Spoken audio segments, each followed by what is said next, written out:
componente biológico y satisfacer esa necesidad. Entonces, por ejemplo, hay un biomaterial, cualquier sustancia o combinación de sustancias de origen natural o sintético, diseñado para actuar como sistema biológico, para sustituir algún tejido, órgano o función del organismo humano.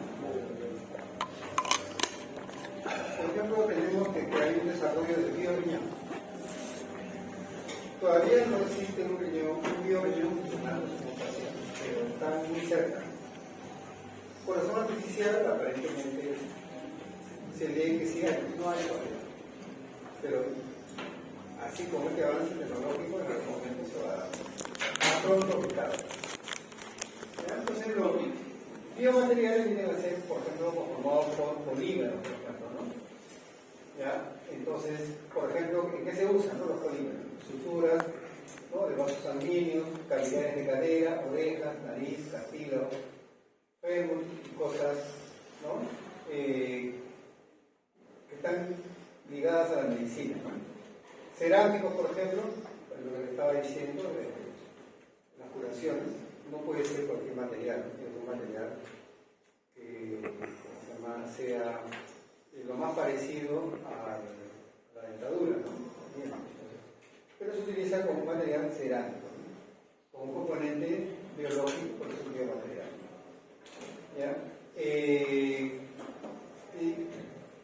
De cadera también, ¿no? La cadera soporta una carga, ¿no?, tiene un ángulo, es parte del diseño, ¿no?, pero con cerámica se puede hacer todo, ¿no? Y con ese tipo de cerámica se puede mejorar la biocompatibilidad, ¿no? Luego tenemos los metales, ¿no?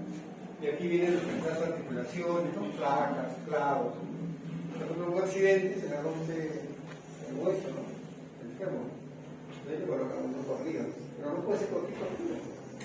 Entonces, es de metal, pero tiene un componente biológico que no va a generar rechazo ni tampoco inflamación. Este es un dispositivo médico, como está implantado. Por ejemplo, ahora se conoce red inalámbrica neuronal para aplicación. ¿Qué significa? Que con un biosensor puedes tener captación de la señal cardíaca, de la electroencefalografía, de la electromiografía, prótesis, ojos. Todos esos componentes pueden estar en una red.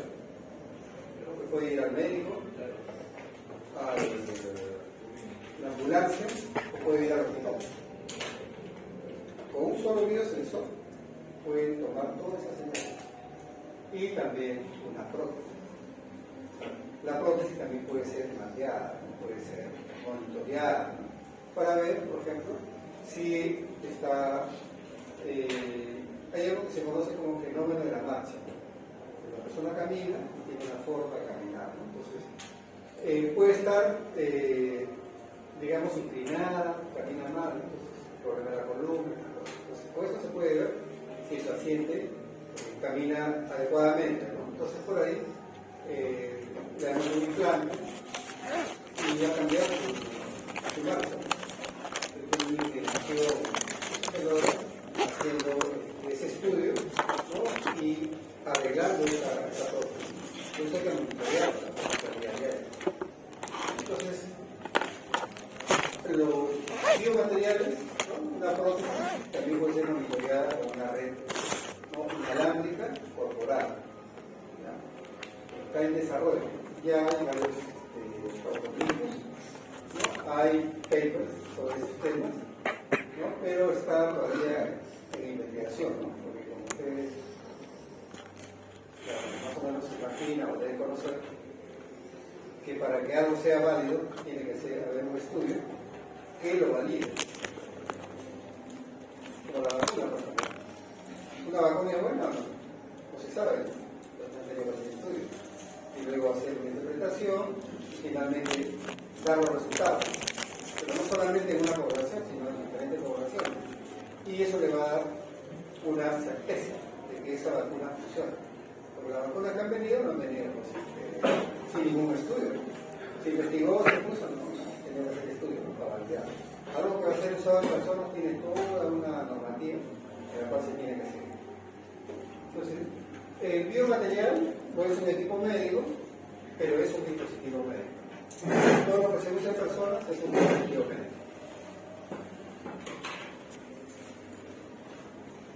Tenemos ahí, por ejemplo, ¿no? La composición. Un biomaterial, ¿qué características debe tener? Que debe ser biocompatible. Biocompatible, que quiere decir que se adapte al cuerpo, a la persona.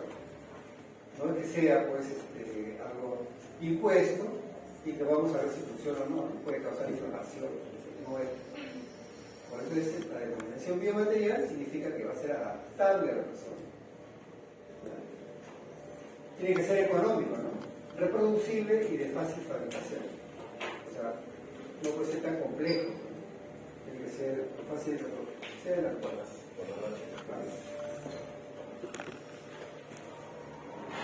No puede ser tóxico ni cancerígeno, porque si es tóxico, no sirve, tampoco cancerígeno. El diseño de ingeniería es perfecto. ¿Eso qué significa? Todos tenemos la misma forma del fémur, pero nunca son iguales. Uno tiene un ángulo más inclinado, otro menos inclinado, una característica propia. Entonces, por ejemplo, ahora lo que se hace en diseño con impresora 3D, estudian a la persona y reproducen exactamente el fémur. Pero no es para cualquier persona, sino es para ese paciente.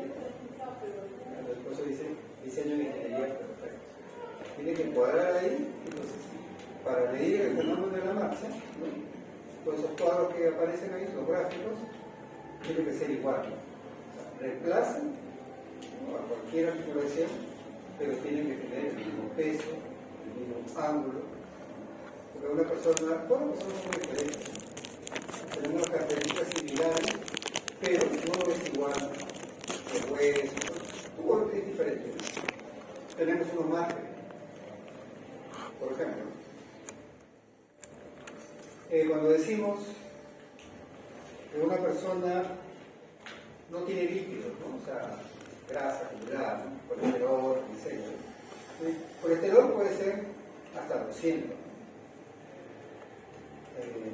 miligramos de grasa, de líquidos en la sangre. Hasta ahí puede estar bien la persona. Puede estar excediendo algún tipo de comidas saturadas. Pero si tengo 180, ¿estoy sano? Sí, está sano. Tengo 100, ¿estoy sano? Está sano. O sea que hay un margen. O sea, las personas estamos en ese margen y estamos sanos. Solamente tenemos un límite. Los triglicéridos también hasta 150 los hombres y 120 las mujeres. Entonces, hay un margen. Esos márgenes, los cuales la persona puede tener cualquier valor menor. Pero todos estamos sanos y estamos debajo del límite. Y algunos podemos tener mayores o no. En la sangre, pero estamos sanos. Así es el comportamiento de la persona. A través del tiempo se ha visto. Esos son los valores por los cuales las personas están sanas. Luego viene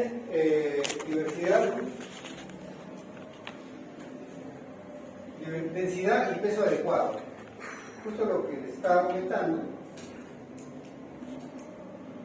de que cada persona es diferente, por lo tanto el fémur pesa para una persona exacto. Se tiene que fabricar una cadena del mismo peso y la misma densidad. Tiempo de fatiga adecuado. Eso significa que, como todo material, tiene una fatiga. Tiene un tiempo y después ya va cediendo, ¿no? Como con la edad, ¿no? Las personas van perdiendo, ¿cómo se llama? La consistencia de los huesos. Con la edad se va perdiendo la consistencia. Por lo tanto, ¿no?, también cuando se diseña tiene que ser igual, ¿no? Tiempo de fatiga adecuado, o sea, adaptado. Si se han hecho un fémur o una cadera, tiene que durar lo mismo, mismo tiempo. Resistencia mecánica y químicamente estable. Para la resistencia mecánica, claro, tiene que soportar pues, algunas presiones que hace la persona, ¿no? Por ejemplo, a veces practica deporte, ¿no? Haciendo algún tipo de deporte para que entonces hay una fuerza, ¿no? En ese momento, ¿no? Entonces, el implante que hay tiene que soportar también ese tipo de actuaciones, ¿no? Del cuerpo. Aplicación, vemos ahí por ejemplo la prótesis de rodilla, ¿no? Fijadores, por ejemplo ahí normalmente los pacientes pues, que han sufrido algún choque, ¿no? Se le rompe en la pierna, ¿no? Entonces ahí se colocan unos fijadores, ¿no? Unos clavos, ¿no? Ahí con unos soportes para que no deje que se malore más, ¿no? Para que fije. Pero eso no son cualquier clavo, ¿no? Es un biomaterial, ¿no? Para colocarlo ahí va a estar un buen tiempo, ¿no? Meses tal vez, no puede causar ninguna inflamación, ¿no? Es peor. Implantes faciales también, ya hay implantes faciales, incluso con impresora 3D se está haciendo piel humana.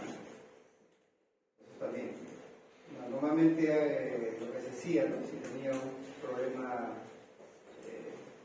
en la cara, ¿no? Entonces para implantar la piel se le sacaba de otra parte del cuerpo, ¿no? Como los glúteos normalmente, ¿no? Se colocaba piel de chancho también. Ahora no, ahora se hace con impresora 3D. No está muy haciendo. En España, por ejemplo, ya lo usan, ¿no? Y está dirigido para una unidad de quemados. Entonces ahí se dirige, ¿no? ¿Ya?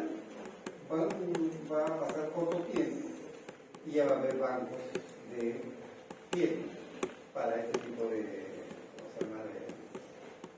trabajo, ¿no? Implante facial. Microelectrodo, también, por ejemplo, para hacer unos estudios biológicos, de algún tipo de estudio referente a, por ejemplo, a señales biológicas, la electroencefalografía o la electrocardiografía o la electromiografía, para ver cómo están funcionando los músculos con los nervios. Entonces, para eso se utiliza microelectrodos. Son unas lancetas pequeñas, ¿no? Que se fijan a una célula, ¿no? Que se puede obtener el potencial. Otro también es el stent. ¿Ya? Entonces, el stent también es un biomaterial. Que es, como se ve ahí, ¿no? Una lámina, como si fuera una malla, ¿no? Metálica, ¿no? Pero es un biomaterial. Anteriormente, ¿cuál era se llama obstrucción, ¿no? En el corazón, entonces tiene mucha grasa, entonces la sangre que fluye crea resistencia, ¿no?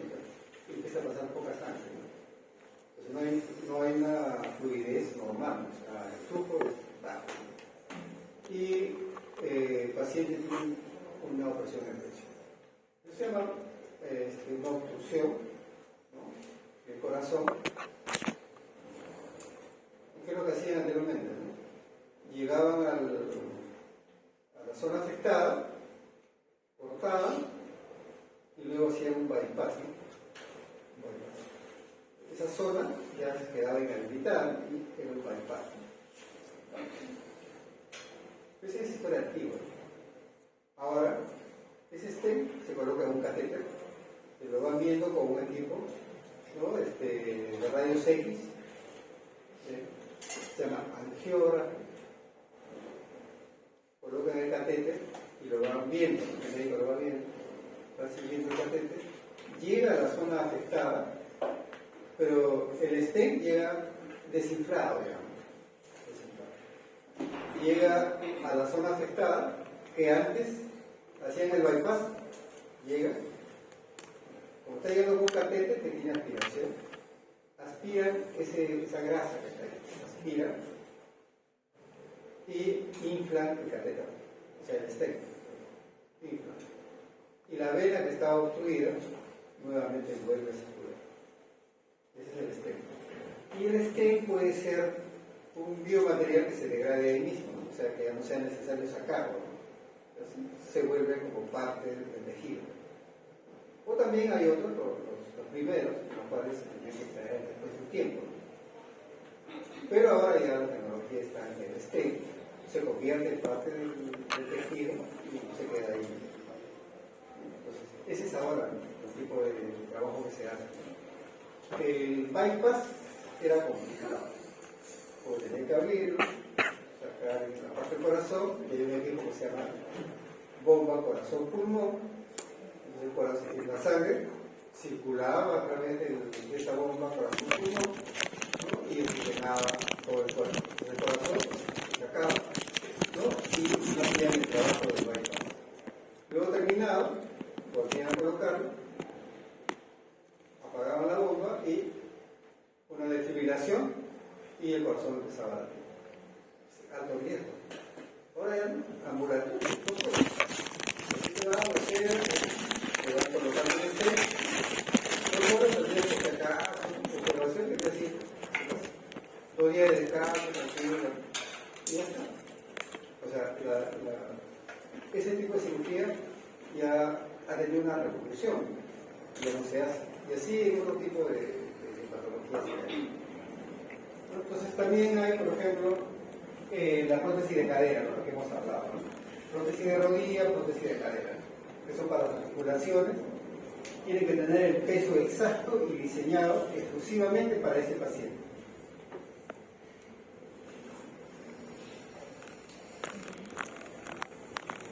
Aquí hay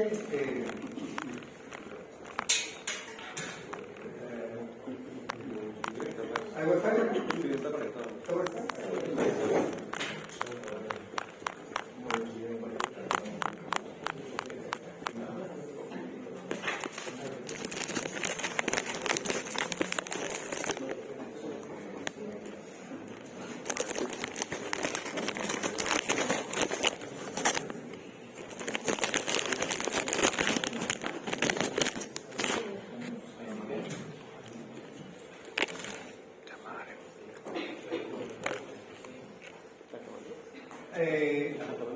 El hospital es una revista de Latinoamérica que está dirigida a lo que es equipos médicos y algunas novedades de la medicina.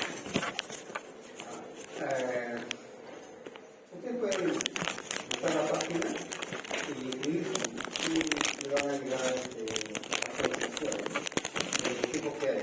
Hay que estar actualizado con todos los equipos, con todas las novedades. Así que el hospital, búsquenlo en Google, llegan a la página y se inscriben, le va a llegar la billetería. Invitaciones para eventos. Siempre las novedades del 2021, ¿no? En Montreal, o sea, en Canadá, ¿no? Hizo posible la inserción 3D de neuronas asistida por láser. Piel humana, ahora neurona. Imagínense ustedes cómo está avanzando. Eso es parte de la especialidad biomédica, obviamente, pero es una especialidad. Las especialidades son diversas, ¿no? Por ejemplo, si ustedes van a ver acá, dicen, bueno, la ingeniería biomédica tiene diferentes áreas, industrial, pero la biomédica también puede ser, por ejemplo, bioinformática, ¿no? Para todo lo que es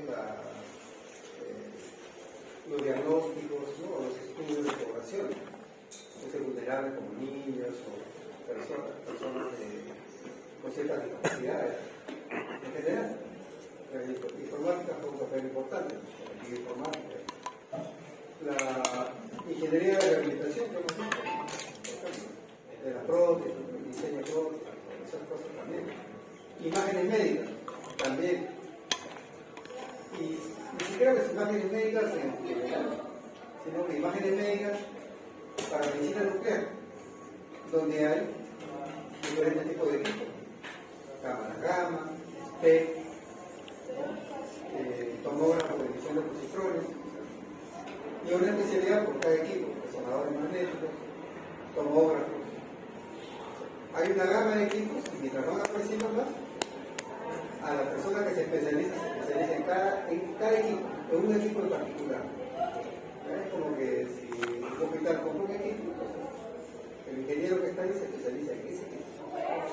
O si viene un Da Vinci, van a haber 2 o 3 ingenieros que van a estar abocados solo al Da Vinci, porque tiene tantas prestaciones y tiene tantas subespecialidades que no le alcanza para hacer otras cosas.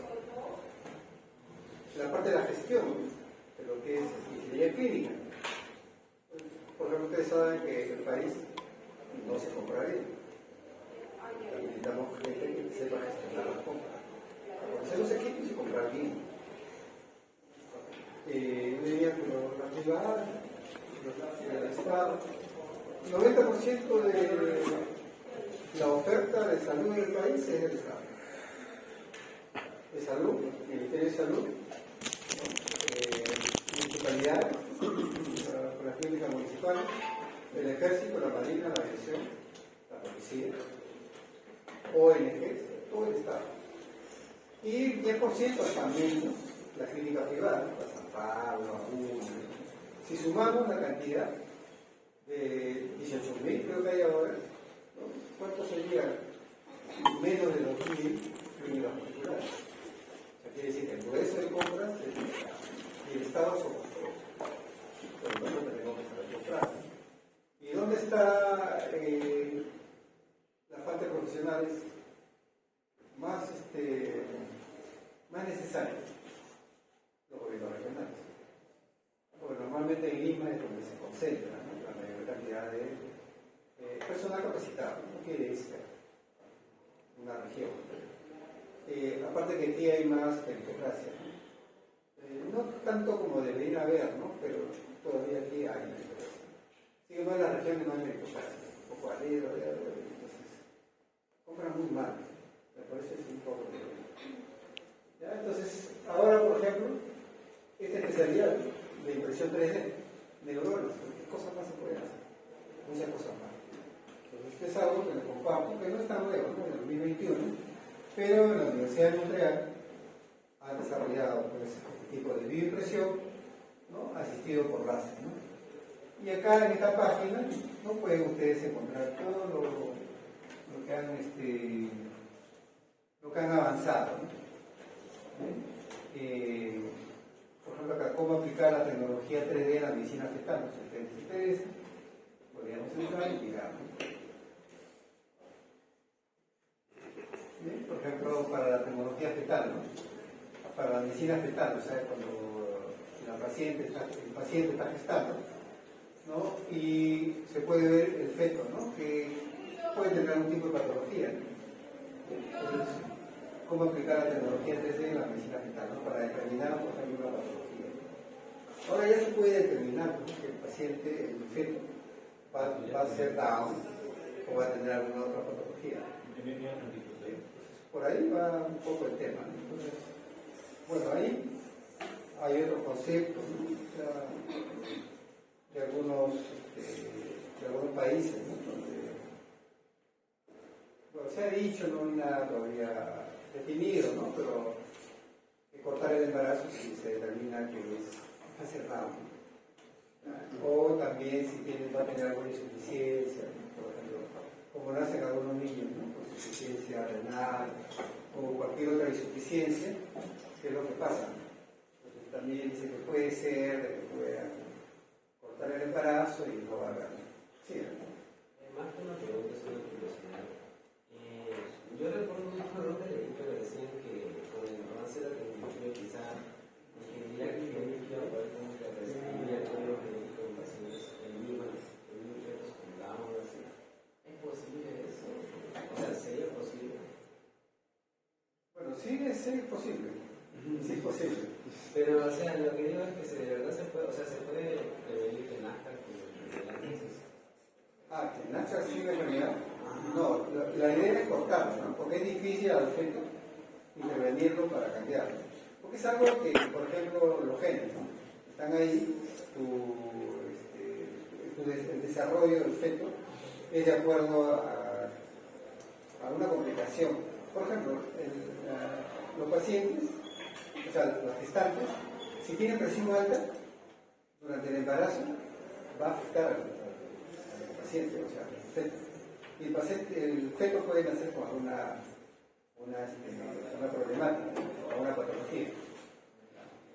Y bueno, yo lo que he leído también, algo parecido a lo que me dice, donde todavía no hay algo que ya sea, ¿no? Pero sí muy probable que suceda, ¿no? Pero acá lo que yo estaba comentando es de que se pueden ver las patologías y la solución es interrumpir el embarazo para que no nazca. Entonces ahí viene un tema religioso, levanto, que bueno, alguien puede decir como los nazis, ¿no? Que si van a hacer así, mejor, ¿no? Entonces, pero acá ahora están ideologías diferentes, a veces humanos, un poco más disimulado, ¿no? Porque tiene la integridad de fe, un poco religioso y legal. Pero de ser posible, así como el avance de la tecnología, sí va a ser muchas cosas. Todavía no hay nada ya que ya sea, pero sí puede ser. Hay una posibilidad. Entonces aquí, por ejemplo, tecnología 3D en una fetal. Entonces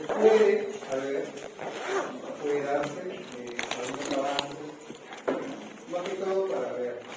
Para que exista la primera aplicación de lo que era la impresión 3D. La impresión 3D fue primero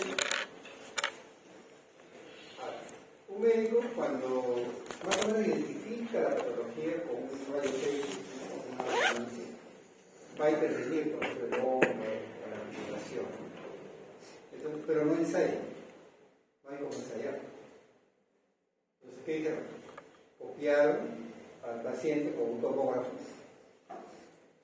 la estructura y lo lanzaron a la impresora 3D. La impresora 3D tenía una articulación de izquierda, con toda la forma. Y el médico ensayaba antes de la cirugía. Entonces, cuando venía la cirugía, él sabía lo que tenía que hacer, ya lo había ensayado. Esa fue la primera aplicación, ¿no?, de la impresora 3D aplicada a la medicina. Ensayar primero esa cirugía. Y luego, ahora sin embargo ya hay más cosas.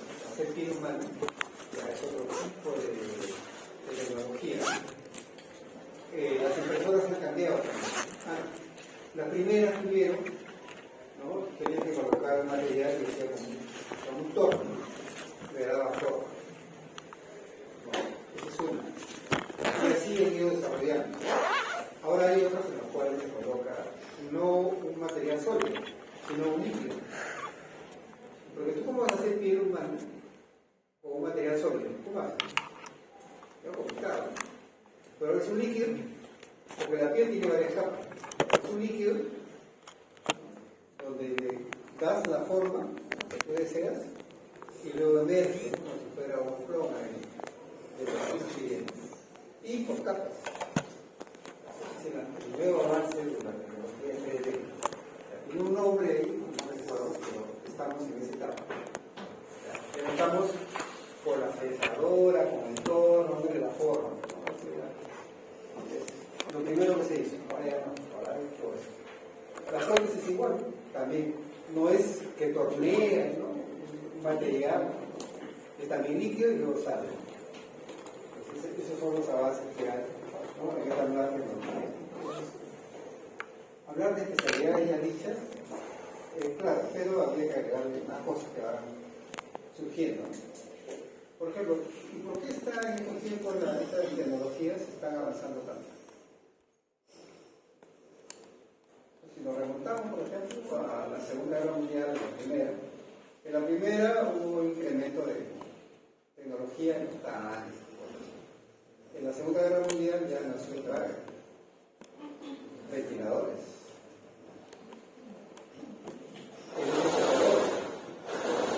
El médico venía y hacía cortes, ¿no? Y utilizaba un galvanómetro y empezó a notar que ahí había oscilaciones, o sea, voltaje.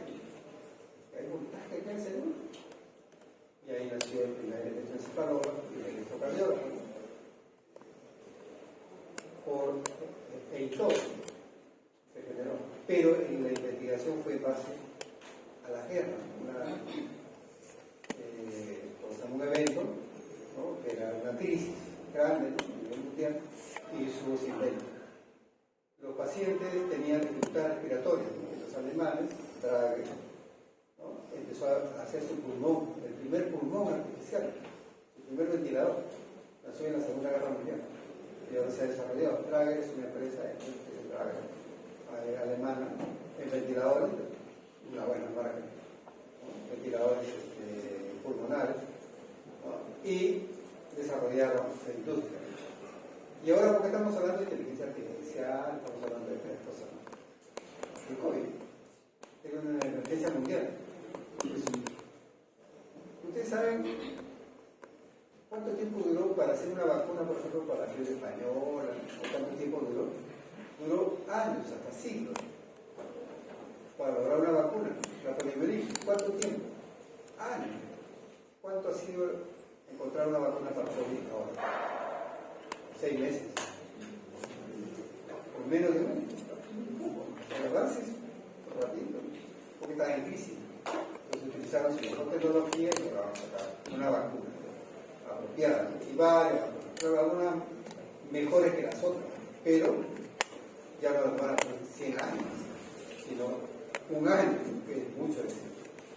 Entonces, los avances tecnológicos están así, ¿no? Acorde a la tecnología. Los médicos hacen unas investigaciones, ¿no? Los ingenieros hacen otras, complementan. Entonces aparece una nueva patología y empieza un nuevo equipo. Por ejemplo, los ventiladores, ¿no? Pero después vinieron muchos pacientes no podían dormir. O sea, el sueño interrumpido, apnea permanente. Salió el CPAP, que es como si fuera un ventilador, pero no invasivo, ¿no? En el momento que duerme, le colocan su balón de oxígeno con un flujo determinado y a una presión determinada, y el paciente ya deja de tener ese problema de apnea del sueño. Por ejemplo, el ronquido, ese tipo de cosas, ese tipo de patologías, ¿no? En donde el paciente como que se ahoga, ¿no? Es crítica. Por el CPAP, nació el CPAP, y ahora se trata con CPAP, la terapia del sueño. Por cada necesidad, por cada patología que aparece un equipo nuevo, novedoso. ¿Bien? Igual con este tipo de terapia, ¿no? Por ejemplo, fetal, la bioinfección, siempre van desarrollándose permanentemente. Y las especialidades van siendo más específicas, más técnicas. Ya no podemos ser ingenieros de todo, sino ya en un tema específico. Hay muchas subespecialidades. Entonces, aprender inteligencia artificial es interesante, ¿no? Python sí le va a servir para investigación, para todo. Bueno, entonces les recomiendo que ingresen aquí al hospital, ¿no? Inscríbanse y reciban la novedad.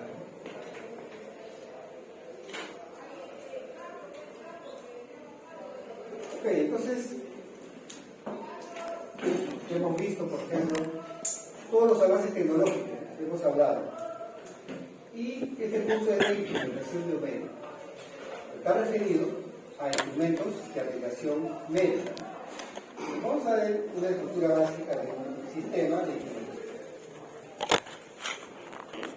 Entonces vemos ahí, por ejemplo, un sistema básico. Medidas. Se conoce como mensurando. O sea, acá está la fuente de la medida. La fuente de la medida.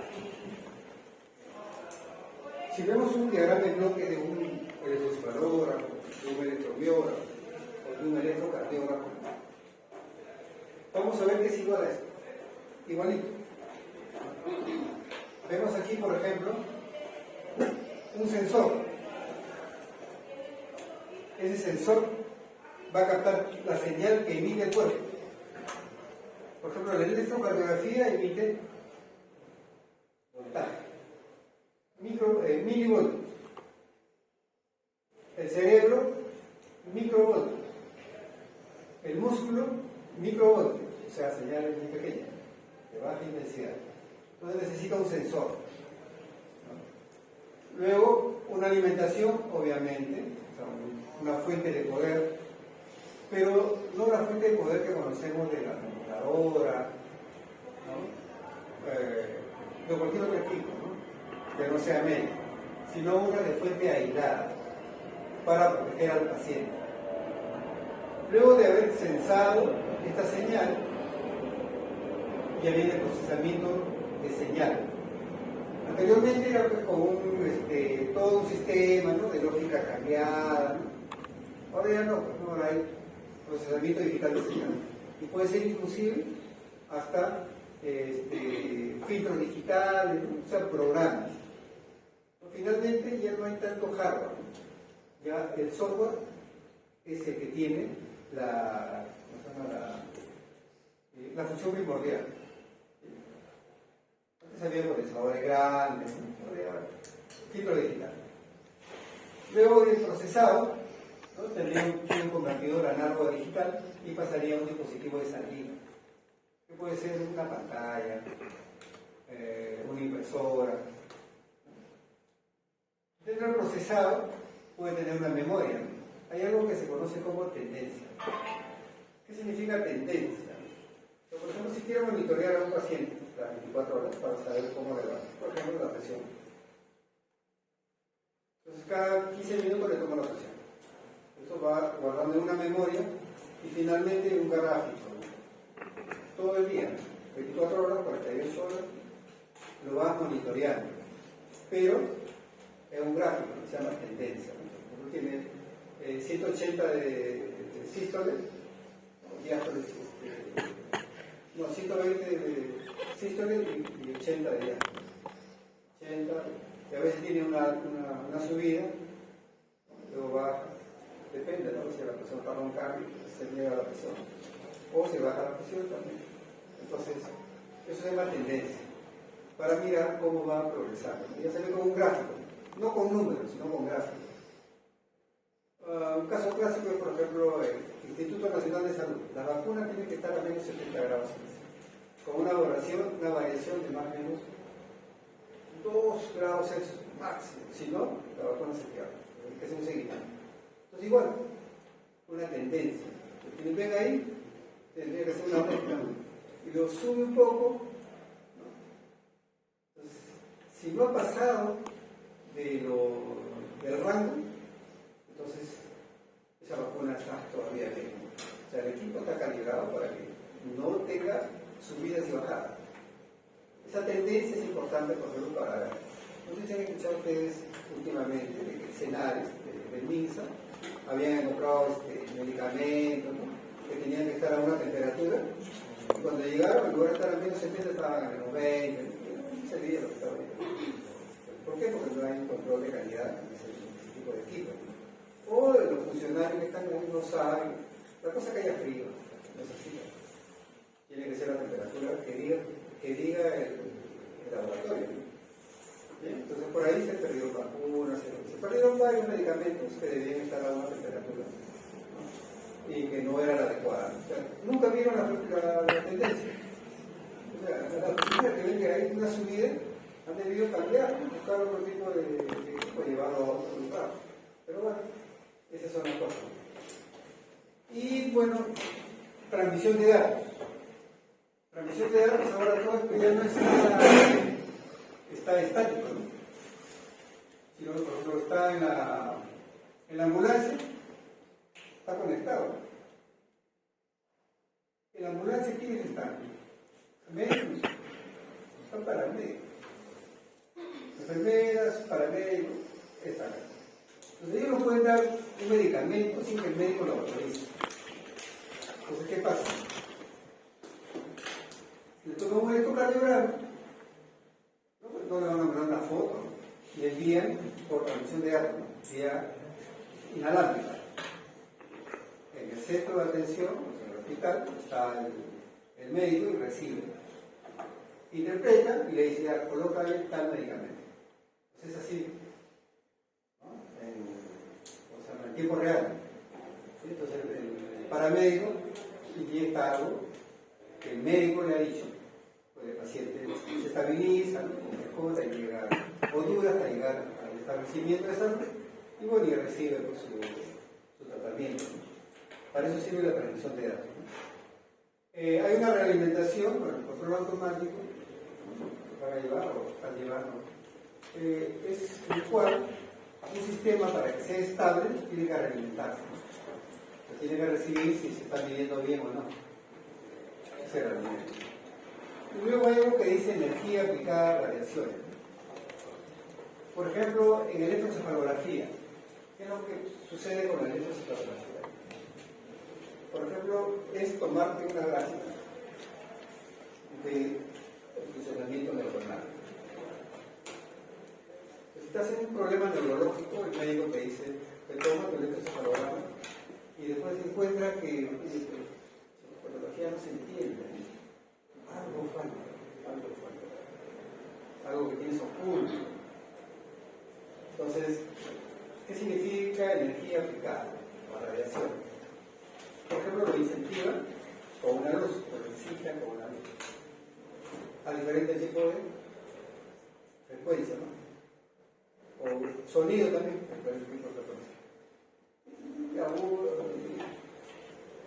Le sigue tomando la electroencefalografía. O también le aplica, ¿no? Una descarga permanente, ¿no? Pulsada 100.000 veces, una cosa así, con un tiempo rápido, y de repente aparece una señal que no es la que la persona tiene. Y eso se llama potencial evocado. O sea, es una respuesta a un estímulo. ¿Sí? Y esos estímulos están asociados a diferentes patologías. ¿Sí? Entonces, acá está el problema. No era en forma espontánea, porque la representación del corazón, la representación de la electroencefalografía es espontánea. Pero si le da un estímulo, va a salir un potencial evocado, que no es espontáneo. Y eso sirve para definir una patología. La tecnología y los equipos tienen que tener eso. Entonces, un sistema de instrumentación biomédica, un sensor. Y el sensor, por ejemplo, para señales bioeléctricas, es un electrodo. Para medir corazón, cerebro, músculos y visión, electrodo. Para medir presión, se utiliza el strain gauge, ¿no? Se presiona y reacciona a la presión. La saturación de oxígeno, color. Que cuando uno respira, el oxígeno llega a los alvéolos, se transmite a la sangre y la sangre cambia su color y se vuelve rojo intenso. Luego, con el metabolismo, genera CO2. Al adquirir CO2, ¿qué es lo que pasa? Se vuelve un color azul, porque el oxígeno se está metabolizando, color azul. Luego regresa, ¿no? Y al llegar nuevamente a los alvéolos, nuevamente el paciente inspira, nuevamente se oxigena la sangre y así sucede a lo que se denomina el ciclo de Krebs, algo que me ha estudiado en la rodilla. Entonces, ¿qué voy a medir ahí? Color. Bueno, la saturación de oxígeno es la medida de color. Entonces, ¿qué tipo de sensor utilizo? Un fotodiodo que me emite un color y se capta. Se llama espectrofotometría. Absorbe y se ve cuánto de rojo hay. Y eso te puede decir, se expresa en porcentaje. 98% de saturación de oxígeno. Eléctricamente significa 98% de color rojo en la sangre. El otro 2% es color azul, producto del metabolismo.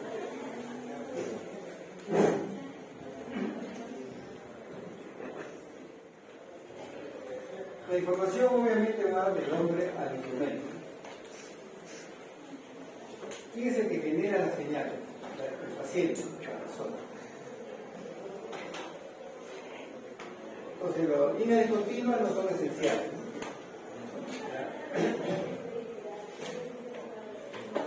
La instrumentación biomédica es parte de la instrumentación electrónica. Y los valores de la instrumentación electrónica son valores grandes. Por ejemplo, ¿no? Una caldera para generar vapor, que significaría que tendríamos nosotros 180 grados Celsius o 130 grados mínimo. ¿Qué puedo tener ahí? Una variación de 5 grados. No se va a notar con 5 grados de vapor. Pero un paciente, el paciente es 36,5, 37, más o menos. Si yo le doy un error de 5 grados Celsius, no sirve pues el instrumento, porque la magnitud es pequeña, la variación es poca. Porque yo no puedo tener un error de 5, el paciente puede tener 40, está pues funcionando, ¿no? Pero el equipo no me marca que está con falla, ¿no? Porque tiene un error de 5. Entonces, por eso, por ejemplo, las incubadoras o los monitores tienen una precisión más o menos 0,1 grados Celsius. Entonces, por ejemplo, para un instrumentista, preparar un instrumento que tenga un error de 5 grados, así, ya, haz para que sea 0,1 grados Celsius. Ahí está el problema.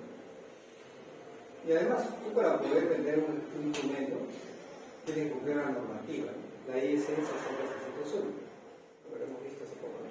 Entonces, esa se tiene que cumplir. 0,1 grados Celsius, a ver, traten de, o con un electrónico, a ver si que lo puedes desarrollar. Complicado. Hay varios temas. Hay que ensayar demasiado y no se logra. Entonces, para diseñar un equipo que sea aplicado a personas, tiene que cumplir normativa.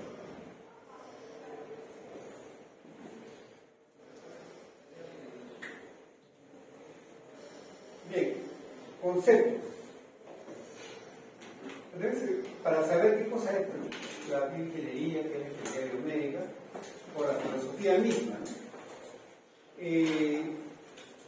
Marco Valentinuzzi es un científico argentino, ¿no? Que fue miembro de la IEEE, la primera IEEE, ¿no? Y estudió ciertos conceptos en Latinoamérica, ¿no? Por eso que Argentina fue el primer país que tuvo facultades o carreras de ingeniería biomédica, ¿no? O de bioingeniería. Entonces definió que la bioingeniería es el concepto de ciencias exactas con la ciencia biológica. Entonces, en ese traslado salió la bioingeniería. Ciencias exactas, matemáticas, física, la ingeniería, el concepto de ingeniería. La ciencia biológica, biología, ¿no? Anatomía, ¿no? Fisiología. Entonces, de ahí nació la bioingeniería. Ese de la IEEE. Y acá en Argentina, ¿no? Y en general en Latinoamérica, la bioingeniería tiene dos áreas. Ingeniería biomédica, y dentro de la ingeniería biomédica está la ingeniería clínica. Por eso cuando hay algunos conceptos, ¿no? Que dicen que yo quiero ser ingeniero clínico, ¿no? Pero no biomédico, no conocen el concepto de la filosofía. El ingeniero biomédico abarca la ingeniería clínica, por eso que acá se llama el curso de ingeniería clínica. Entonces, la ingeniería biomédica en general puede encargarse de lo que es la implementación, proyectos, ¿no? De prototipo de equipos, etc., ¿no? Y la ingeniería clínica se encarga de la gestión, que es lo que requiere más el país. Entonces, lo que dijo Marco Valentinuzzi, la ingeniería estudia y busca la aplicación de principios y métodos de las ciencias exactas en general y de la ingeniería en particular.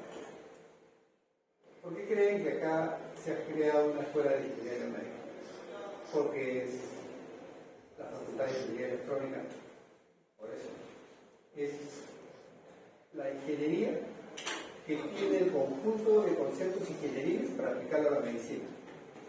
Y la escuela y la Universidad de San Marcos tiene biología, tiene medicina, tiene odontología, tiene física, para física médica. O sea, reúne todos los conceptos para poder tener acá una escuela de ingeniería, ¿no? Basado en la filosofía, ¿no?, de ese concepto. La ingeniería, o la ingeniería biomédica, tiene diferentes especialidades. Algunas de ellas, biomecánica, biomateriales, instrumentación biomédica, biosensores, imágenes médicas, y diríamos un largo etcétera. Porque como estamos viendo todo lo que está apareciendo, ¿no?, ya hay más equipamientos, hay más conceptos, ¿no?, para aplicar, o sea, hay más especialidades. Estas son algunas de las clásicas, digamos, pero ahora hay mucho más. Y la ingeniería clínica, según el Colegio Americano de Ingenieros Clínicos, es parte de la ingeniería biomédica, o sea que incluso en Estados Unidos lo definen como parte de la ingeniería biomédica, que se centra en la atención del paciente. El ingeniero clínico es aquella persona que aplica conocimientos científicos, tecnológicos y métodos de la ingeniería en el entorno del área de salud. Es decir, trabaja en un hospital, ¿no?, como gerente de ingeniería clínica o director, ¿no?, y puede que todos los equipos estén confiables. O sea, habría que hacer un programa de mantenimiento preventivo, ¿no?, correctivos y gestión de compra o de reposición. Y lo que hemos venido hablando de dispositivo médico es cualquier instrumento, porque esto es de lo que está en la ley de dispositivo médico. Aparatos, máquinas, software. Software. ¿Por qué el software puede ser un dispositivo médico? Qué raro, ¿no? Hay un equipo médico que se llama audiómetro. Quiero saber cuánto oye. Consta de un circuito electrónico con diferentes frecuencias, con audífonos, parlantes,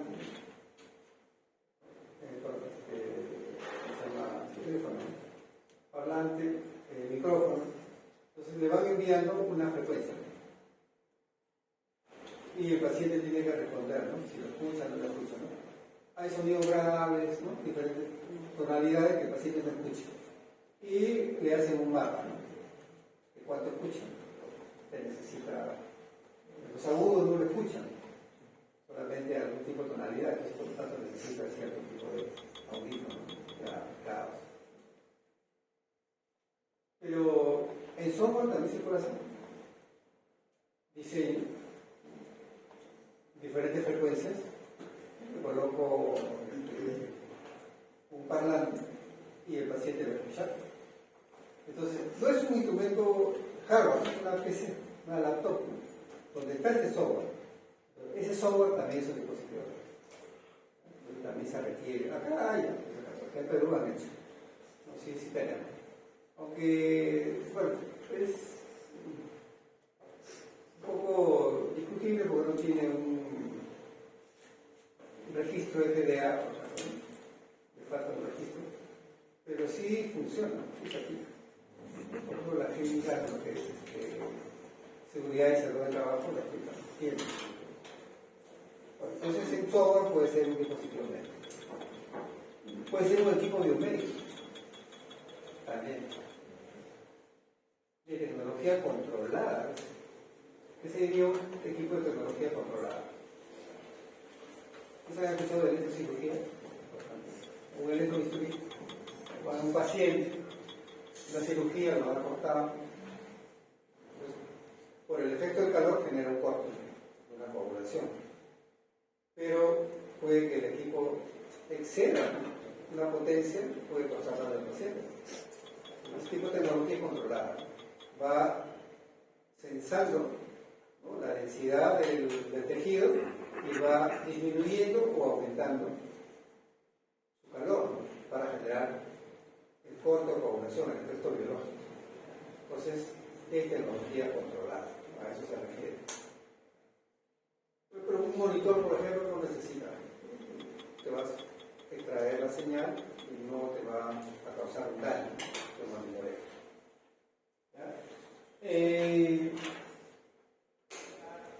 Todos los componentes, partes, accesorios, programas informáticos, ¿no? Propuestos por el fabricante. Ojo, el fabricante es el que te diseña cómo dar mantenimiento, ¿no? Saber si está funcionando bien o no. El fabricante es algo que debe tener en cuenta, ¿no? Cuando uno haga un mantenimiento preventivo, por ejemplo. Hay algo que se llama confiabilidad. Por ejemplo, ¿no? ¿Qué significa la confiabilidad? Yo soy jefe de la unidad de ingeniería clínica. Tengo mi cargo, pues, un hospital grande, 7.000 equipos. Entonces, tengo 60 ventiladores, el revalento, tengo 150 ventiladores.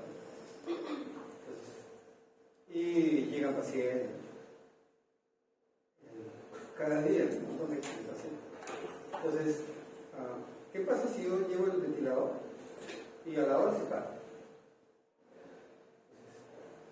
Mi índice de confiabilidad disminuye.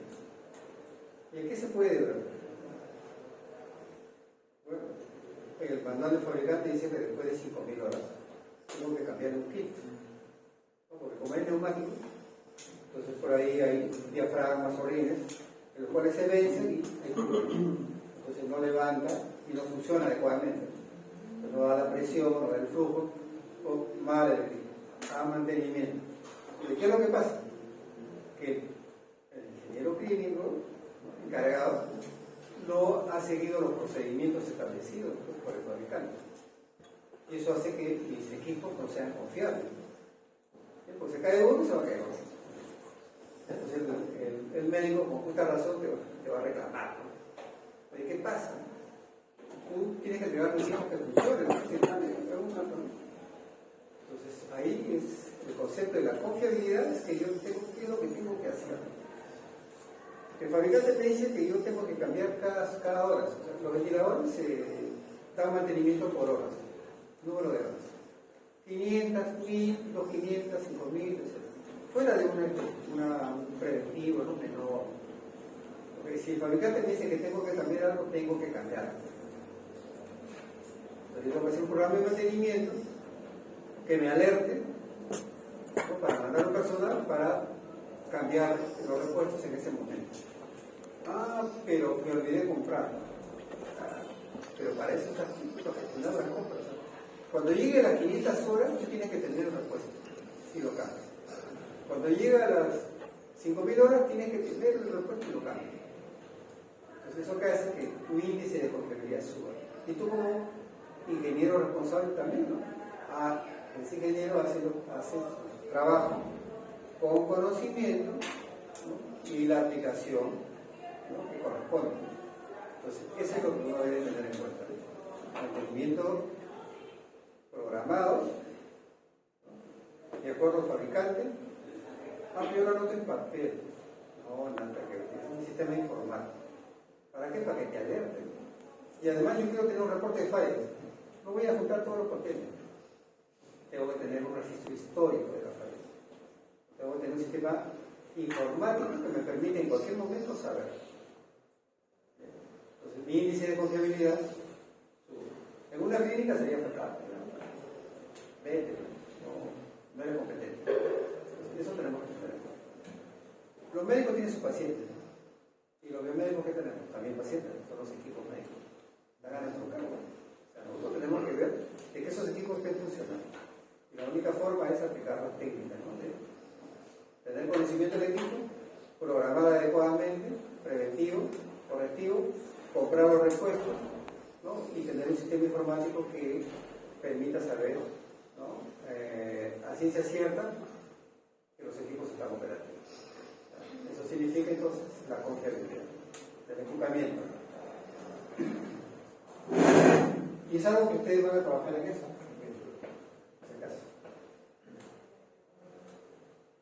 Bueno, un dispositivo médico sirve para diagnóstico, prevención, supervisión, alivio de una enfermedad, compensación de una lesión o de una deficiencia,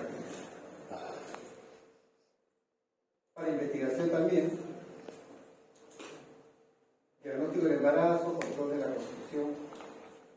Todo es un dispositivo médico, ¿no? Y eso está en la ley de dispositivo médico. Cuidado durante el embarazo, nacimiento del mismo, productos para desinfección y esterilización también.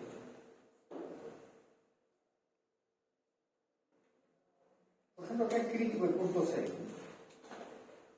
En un hospital puede haber partes que estén infectados, ¿no? Porque estamos con personas. ¿Pero qué es lo que pasa? Hay un área que se llama central de esterilización. En una operación, una cirugía, por ejemplo, se utiliza instrumental. Pero ese equipo no solamente debe estar desinfectado, tiene que estar estéril. Estéril, que es un concepto mucho mayor que desinfección. Desinfección, te pasas alcohol, ya, pero con eso puedes operar. No puedes. Tienes que usar guantes estériles. ¿Y qué significa estéril? Significa un elemento bacteriológico fuerte, se llama espora. La espora es un elemento infeccioso resistente, ¿no?, a la esterilización. Solamente se ocurre, ¿no?, con temperaturas mayores a los 129 grados Celsius. O sea, una esterilización. Entonces, si tengo una operación, el médico agarra, corta, ¿no?, utiliza todos los instrumentos quirúrgicos. ¿Y qué pasa si uno está no estéril? El paciente puede fallecer. Mucho cuidado. Y para eso se utilizan algo que se denomina testigo, ¿no? Mandan en una autoclave, se coloca un testigo. Ese testigo es una espora. Entonces, tiene un color blanquecino. Y después de los 45 minutos que ha esterilizado, cuando sacan todo el material, ven el testigo. Se ha tornado, se ha virado es el término técnico. Ha virado a un color azul, que ha muerto esa espora. ¿Y cómo se definiría un instrumento estéril? Que tiene un SAL, índice de esterilidad, de 1 entre 1 millón, de que puede tener un elemento contaminado. ¿Sabes? Esa probabilidad es muy grande. Entonces, y eso se logra con un sistema de gestión de calidad, con una ISO 17025, ¿no?, mediante la cual la central de esterilización, ¿no?, sigue todos los procedimientos detallados para que al final, incluso con trazabilidad, o sea, la persona que recibió el material, el instrumento que se ha utilizado, y así, ¿no?, hasta llegar a la esterilización. Todo etiquetado. Y al final de cuentas, si que por ahí hay algo que está contaminado, vas a ver quién ha sido el que ha hecho ese proceso. Así. Y eso es un sistema de gestión de calidad. No pueden transitar cualquier persona, solamente las personas implicadas. Entonces, imagínense ustedes, ¿cómo logro que un instrumento tenga la probabilidad de 1 entre 1 millón de estar contaminado? Solamente mediante el sistema de gestión de calidad, y eso lo logra la central de esterilización, ahora se denomina moderna, ¿verdad?, que tiene lavador desinfector, tiene, ¿cómo se llama?, autoclave, tiene también autoclave por peróxido de hidrógeno, o por eto también, autoclave con vapor saturado, 130 grados, pero por ejemplo los endoscopios, ¿cómo los esterilizan? El endoscopio tiene que estar estéril. Y si lo coloco al autoclave, pues se malogra. El conjugado del respirador, de la máquina de anestesia, ¿cómo lo esterilizan? Entonces, el eto es oxidileno. Es decir, una cama se coloca el gas a baja temperatura, 50-55 grados Celsius, y esteriliza. Por químico. O también por el peróxido de hidrógeno. También una nube, ¿no?, de peróxido a baja temperatura, también de 45 y 55 grados Celsius, y esteriliza. se llama esterilización a baja temperatura. Son casos puntuales. Y la mayor carga está en el autoclave, ropa, instrumentos, ¿no? Todo se esteriliza ahí. Cuando van al dentista también tienen que ver ustedes ahí una autoclave, ¿no? Para que esté estéril todo lo que ustedes están aplicando. Eso también. Eso es algo que se está ya desarrollando para hacer un poco más de supervisión. ¿Ya? Porque normalmente ustedes ven, tienen ahí una estufa que ya no se usa, la estufa, que es autoclave. Eso esteriliza bien. No les digo.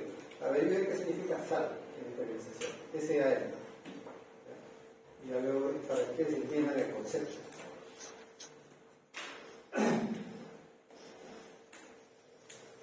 Un dispositivo médico no puede ser un medicamento.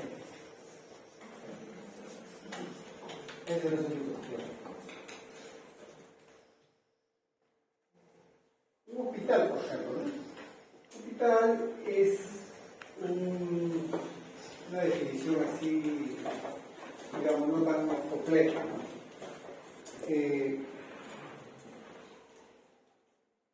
Es una organización multidisciplinaria, ¿ya? Donde se juntan médicos, ingenieros, enfermeras, ¿no? Administrativos, proveedores, ¿no? Con la finalidad de obtener al usuario, al paciente, que el paciente se sienta bien, ¿no? Y que reciba un tratamiento adecuado. Entonces, vemos por ahí, por ejemplo,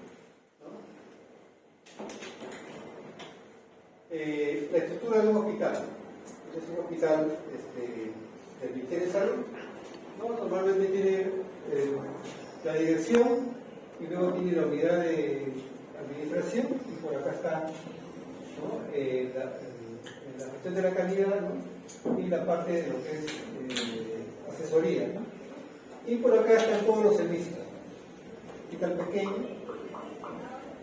y nosotros podríamos estar por aquí, por esta área, que se llama la unidad de servicios generales de mantenimiento. Es una estructura típica, ¿no?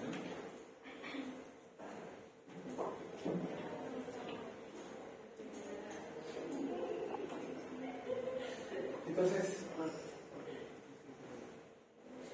¿cuál sería el concepto de hospital moderno? Entonces, ya no estamos hablando del concepto tradicional de un hospital, ¿no? Por ejemplo, ustedes van al 2 de mayo, alejado,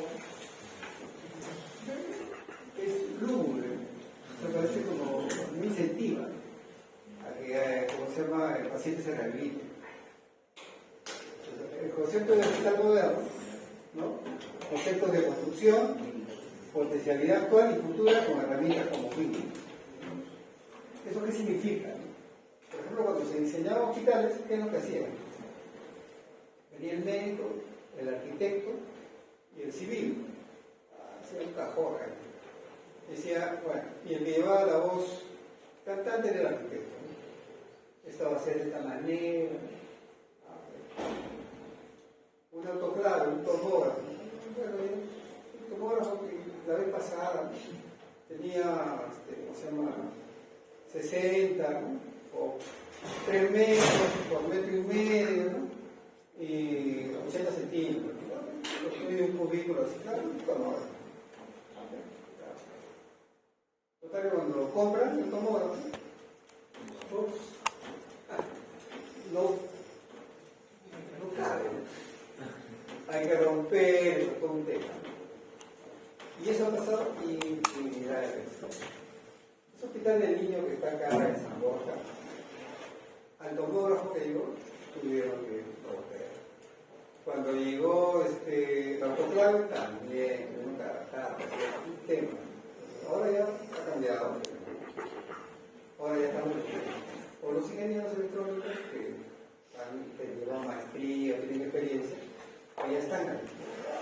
Y el BIM, creo que han escuchado el BIM, un programa en el cual tienen el hospital y tienen el equipo. Colocan, o sea, simulan, ensayan. ¿Ok? Como ahora la página web de los proveedores tiene las dimensiones, entonces lo puede trasladar ahí. ¿Okay? Entonces ya está ahí un poco más definido el concepto de hospital moderno. ¿Okay? Que lo construyes y cuando llegue el equipamiento tiene que quedar en el sitio en el cual ha sido diseñado. Entonces, ese tipo de simulaciones son las correctas. Y eso también tiene que ver con las compras. Por ejemplo, ¿no? En un hospital. Por eso la informática es necesaria, conocer las historias clínicas. Si yo trabajo en un lugar, tengo que saber cuántos pacientes han sido atendidos en un servicio.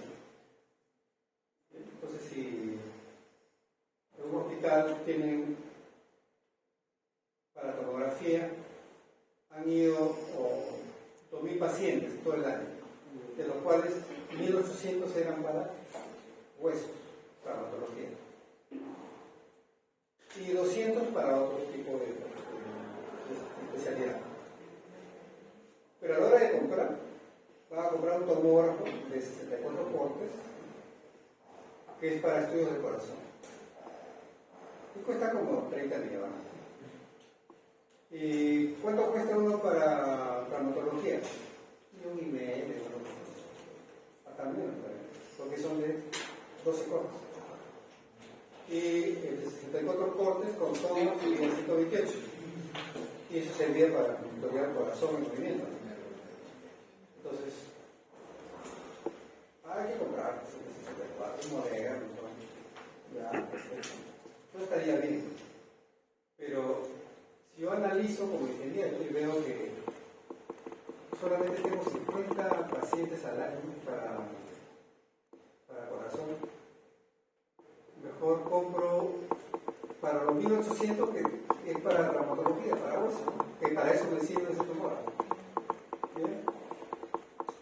Y a esos 50 pacientes los mando, los refiero a otro hospital que tenga esa probabilidad.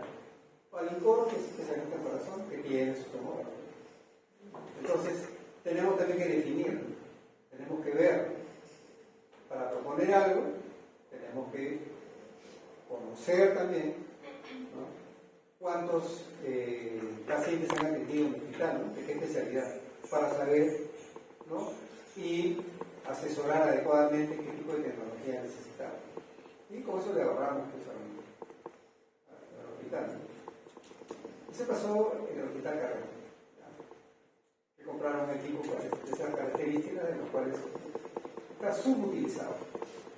Se ha gastado de nada. Ese fue el problema. Pero está ahí, ahí tengo un tomógrafo para corazón.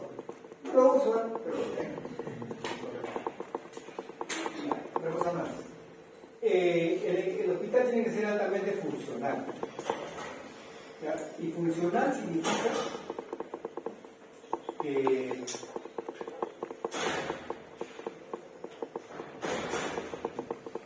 por ejemplo, el que está hospitalizado no puede cruzarse con el consulta externa, ¿no? O sea, tiene que estar separado. Eso se llama funcional. Otra cosa más, que el paciente de medicina nuclear ingiere radioisótopos y va a estar irradiando radiación gamma. Está al frente del tomógrafo, pero el tomógrafo solamente irradia cuando se toma la placa, nada más. Y el otro paciente que irradia 2 horas por lo menos sigue radiando. Entonces, si están frente a frente, puede pasar el paciente que está irradiando como el paciente rayos X que no irradia, ¿no? Entonces lo contamina con la radiación. Eso no puede ser. Ese diseño es no funcional. Tiene que ser funcional. ¿Dónde pasó eso? En Nucor. Pasó ahí. Vino ¿quién? Vino el IP, ¿no? Hicieron una visita técnica y dijeron, a ver, listo. No puede ser, entonces no para aquí. Entonces la parte del diseño del hospital está correcta. pero no es funcional, porque eso no puede suceder, no se puede usar.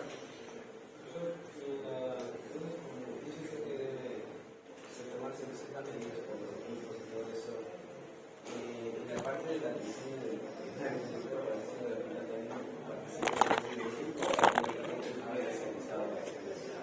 el biomédico participa en su función, en ver que los currículos sean los aportes para el equipo que se va a adquirir. Cada equipo tiene una característica diferente y algunos tienen preinstalación y otros no. Por ejemplo, ¿qué pasa? El tomógrafo tiene una cometida, ¿no?, de alta tensión. Hay que ver esa parte. Las cosas de nosotros, lo que decir. El autoclave tiene agua, ¿cómo se llama?, ducto de salida. Entonces, eso tiene que ver con eso. El autoclave tiene esta característica que tiene que ver acá, tiene que contribuir en ese aspecto. ¿Sí?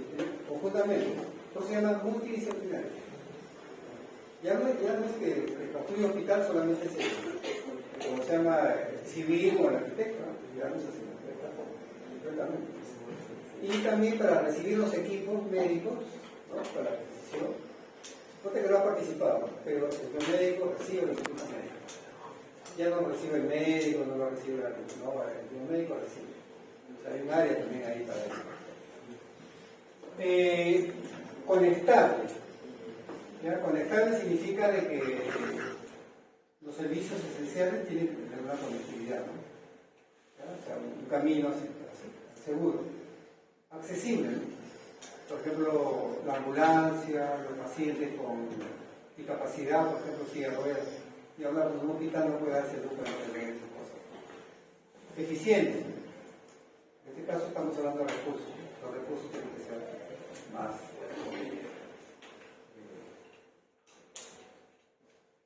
diseñados para gastar adecuadamente. Estético. El concepto de hospital, ustedes ven ahora nombrado que estamos construyendo, ya no son de España. Tan lúgubre, como el 2 de mayo, el Baiza, ¿no?, es antiguo, o la maternidad de Lima, ya necesitan un cambio, o sea, necesitan ser un hospital global. Productivo. Bueno, acá en varios aspectos, ¿no? O sea, gastar menos insumos y atender mayor cantidad de pacientes. Eso le toca también al médico, ¿no? A veces los médicos no. Claro que ustedes han visto algunos reportajes, ¿no?, donde, por ejemplo, no hace su turno completo, ¿no? El hospital de niños que se graba, a veces el todo hospital no cumple, por eso lo hace que no sea productivo. Porque ellos saben, se quejan, no, pero otro va a hacer, pues sí, claro, ustedes algunos, pero no todo. 50-50, 50% son así, 50% no pasa nada. Y un caso, por ejemplo, en el hospital, en los centros de medicina con radiación ionizante, tanto nuclear como de rayos X. ¿Qué es lo que pasa? Realmente los médicos, radiólogos, están en su escritorio, están protegidos. Yo solamente evalúo la placa y nada. El que está con la radiación ahí en peligro es el tecnólogo. Ese que aprieta el botón, ese que ahí está. Entonces, pero hay una ley que ha salido por ahí. Todos los que están expuestos a radiaciones ionizantes en un trabajo efectivo tienen una remuneración adicional y 20 días de permiso al año adicional de vacaciones. Okay. El tecnólogo sabe. El médico piensa, cuando él no tiene ese problema. Esa es la situación.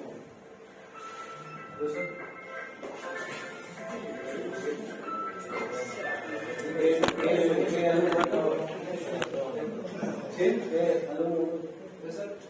¿Será que esta vez podemos seguirnos? No vamos a pasar el. Se vive acá al lado, ¿no?